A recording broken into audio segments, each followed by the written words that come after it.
Group 2 mains రాసిన అభ్యర్థులందరికీ స్వాగతం. మిత్రులారా, ఈ రోజున ఏపీపీఎస్సి గ్రూప్ 2 మెయిన్స్ రాసిన అభ్యర్థులందరికీ మార్చి 4 నుంచి 10 వరకు వారి ప్రిఫరెన్సెస్ అంటే ఎంపికలు చేయవలసినగా సూచించింది. అయితే ఈ విషయాన్ని నేను చివరిలో చర్చిస్తాను. మొదట అంతకంటే తీవ్రమైన అంశాన్ని చర్చించాల్సి ఉంది. నిన్న అనుకోకుండా అంటే మార్చి 3న ఒక వెబ్ నోట్ ఏపీపీఎస్సీ రిలీజ్ చేస్తూ హారిజాంటల్ రిజర్వేషన్స్లో తప్పును గుర్తించాము అంతే. మరి గుర్తిస్తే ఏం చేయాలి? దాని కిందట ఏం చెప్పింది అనేది ఫస్ట్ వివరిస్తే మీకు అర్థమవుతుంది. ఇప్పుడు ఏపీపీఎస్సీ గ్రూప్ 2 నోటిఫికేషన్ రద్దు అవుతుంది అనేటువంటి అభిప్రాయం సర్వత్రా వ్యాపించి ఉన్న తరుణంలో, ఇది నా అభిప్రాయం కాదు, నేను మళ్ళీ వివరంగా స్పష్టంగా చెప్తాను. ఈ తరుణంలో ఏపీపీఎస్సీ హారిజాంటల్ రిజర్వేషన్స్లో తప్పు ఉంది అని అది వెబ్ నోట్లో ఒప్పుకుంటూ మార్చి 4 నుంచి 10 వరకు అభ్యర్థులు ప్రిఫరెన్స్ ఇవ్వండి అని చెప్తూ ఒకటి చెప్పారు. ఫస్ట్ వెబ్ నోట్ డిస్కస్ చేస్తాను, తర్వాత కేసు అంటే ఈ నిన్న వెబ్ నోట్లో చెప్పిన దాన్ని ఏమిటి అసలు ఏం చేసింది అనేది జివో ఎంఎస్ నెంబర్ 77 ప్రకారం నేను డిస్కస్ చేస్తాను. రైట్, ప్రస్తుతం ఫస్ట్ మనం ఏం అర్థం చేసుకోవాలి అంటే, ఈ నోటిఫికేషన్లో వాళ్ళు మీ పోస్టుల ఎంపిక ఇవ్వండి అని చెప్తూనే హారిజాంటల్ రిజర్వేషన్ అంటే 4 వర్గాలకు సంబంధించిన దాన్ని హారిజాంటల్ రిజర్వేషన్గా ప్రభుత్వం గుర్తించింది. ఆ 4 వర్గాలు మహిళలు, దివ్యాంగులు, స్పోర్ట్స్ పర్సన్స్, ఈ సైనికులు, ఆర్మీ పర్సన్స్, వీటికి సంబంధించి హారిజాంటల్ రిజర్వేషన్ అంటున్నారు. SC, ST, BC, EWC, OC వీళ్ళంతా దేంట్లో ఉంటారు? వర్టికల్ రిజర్వేషన్స్లో ఉంటారు. రైట్, ఇప్పుడు హారిజాంటల్ రిజర్వేషన్లో నేను వెబ్ నోట్ ఏం చెప్పిందో చాలామందికి అర్థం కాలేదు. ఎందుకంటే కొంచెం సెంటెన్స్ కూడా ఇంకొంచెం సరళంగా రాసింటే బాగుండేది. ఘనత వహించిన ఏపీపీఎస్సీ చాలా విడ్డూరాలను మన ముందుకు తీసుకొస్తుంది. నేను చెప్పిన దాంట్లో ఏం చెప్పింది అంటే, వారు చెప్పింది హారిజాంటల్ రిజర్వేషన్ ప్రకారము మహిళల సంఖ్యలో తగినంత మంది అభ్యర్థులు దొరకకపోతే వాటిని జనరల్ మహిళలతో నింపుతాము అని ఒకటి చెబుతూ, ఆయా హారిజాంటల్ రిజర్వేషన్స్లో ఆయా వర్గాలకు చెందిన అభ్యర్థులు తగినంత మంది లేకపోతే మనము మెన్ అభ్యర్థులతో మెరిట్లో నింపుతాము అన్నారు. ఇది దాని యొక్క వెబ్ నోట్ సారాంశం అన్నమాట. అంటే మీరు క్లియర్గా అర్థం చేసుకోవాల్సింది, హారిజాంటల్ రిజర్వేషన్స్లో మహిళలకి సంబంధించి ఆయా వర్గాలు, మహిళల్లో మళ్ళీ ఈ రిజర్వేషన్ కేటగిరీ కొనసాగుతుంది కదా, ఆయా వర్గాలలో తగినంత మంది దొరకకపోతే ఏం చెప్తారట వాళ్ళు, ఈ హారిజాంటల్ రిజర్వేషన్ ప్రకారము మెన్ మెరిట్తో నింపుతాము అని చెప్పేసి వాళ్ళు ఒక ప్రకటన చేయడం జరిగింది.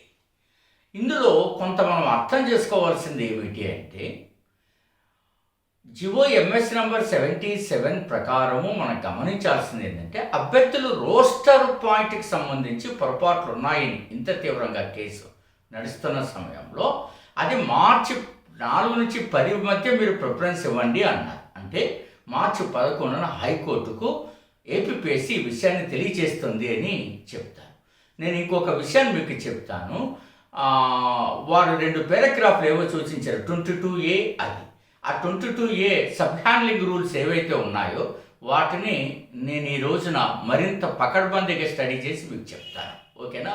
ఎందుకంటే నేను ఏం చెప్తానో అది మీరు సుప్రీంకోర్టు వరకు వెళ్ళినా కూడా నిలబడతాడు. అన్ని రాజ్యాంగ నిబంధనలను వెరిఫై చేసుకున్న తర్వాతనే నేను ఏదైనా మాట్లాడతాను. అందువల్ల హ్యాండ్లింగ్ సబ్ రూల్స్ బుక్ మన వారిని తెమ్మన్నాను, జడ్పీకి పంపించాను. ఆ జడ్పీ నుంచి వచ్చిన తర్వాత వాళ్ళ దగ్గర రూల్స్ బుక్లు ఉంటాయి.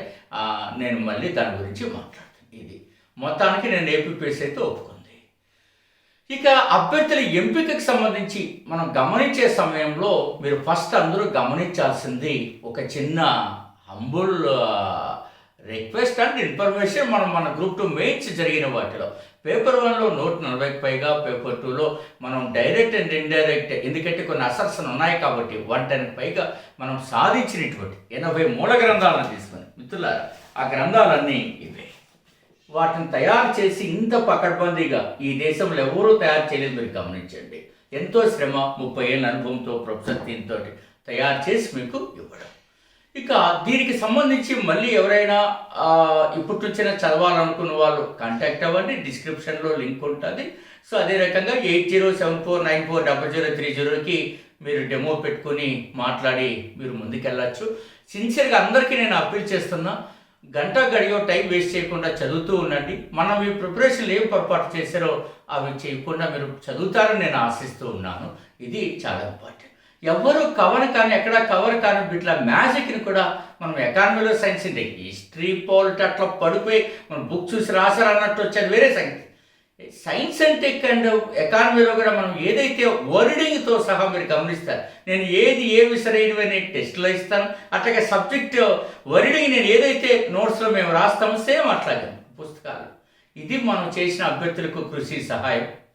ఒక నెల హాస్టల్లో ఉండే ఖర్చుతోటి నేను ఇంత సహాయం చేయాలనుకున్నాను, ఖచ్చితంగా చేశాను.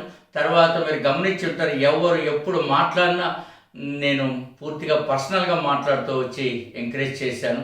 నాకు ఓపుకున్నంత వరకు, నాకు స్పృహ ఉన్నంత వరకు మీతో పాటు నేను కష్టపడుతూనే వచ్చాను. తిరిగి ఇప్పుడు మనం ఈ రోజు నుంచి group 2 prelims and mains 2 start అయిపోయినాయి, రైట్. అలాగే group 1 mains answer writing programme, అట్లాగే ఎండోమెంట్ గురించి నేను మరొక వీడియో చేయబోతాను, రైట్. ఇక్కడితో ముగించి మనం వెళ్దాం. ఇక మీరు ప్రిఫరెన్సెస్లో అందరికీ తెలుసు, ఫస్ట్ పోస్ట్ మీకు ఉన్నా లేకపోయినా DT ఇవ్వాలి, తర్వాత మున్సిపల్ కమిషనర్, తర్వాత ACTO, తర్వాత ఎక్సైజ్ సబ్ ఇన్స్పెక్టర్. ఇవి గెజిటెడ్లో 4 ఇచ్చుకొని తర్వాత అసిస్టెంట్ సెక్షన్ ఆఫీసర్ ASO, ఇట్లాగా మీ ఎంపిక లాస్ట్ టైం ఇచ్చిందే ఇవ్వండి. ఇప్పుడు నిన్న చెప్పిన వెబ్ నోట్ ప్రకారము హార్జాంటల్ రిజర్వేషన్స్లో వాడు వెనక్కి కూడా చేస్తాను అంటున్నాడు కాబట్టి మీకు ఉన్న పోస్టులు అన్నింటినీ ప్రిఫరెన్సెస్ను ఇచ్చుకుంటూ రండి. రేపు మెంటర్ చెప్పినప్పుడు అవి కూడా చేస్తారు కాబట్టి ఈ ప్రక్రియ చేయండి. దీని గురించి మరింత దీనిగా నేను చెప్తాను. ఈ ASO తర్వాత మీరు కొన్ని జూనియర్ అసిస్టెంట్లు అవి ఉన్నాయి, అవి చేయండి. దీనికి స్పష్టంగా నేను మరొకసారి ఎంపిక కూడా చేస్తాను. సో కాబట్టి వీటికి సంబంధించి మీరు అర్థం చేసుకోండి. All the very best, me doctor Gopal Reddy.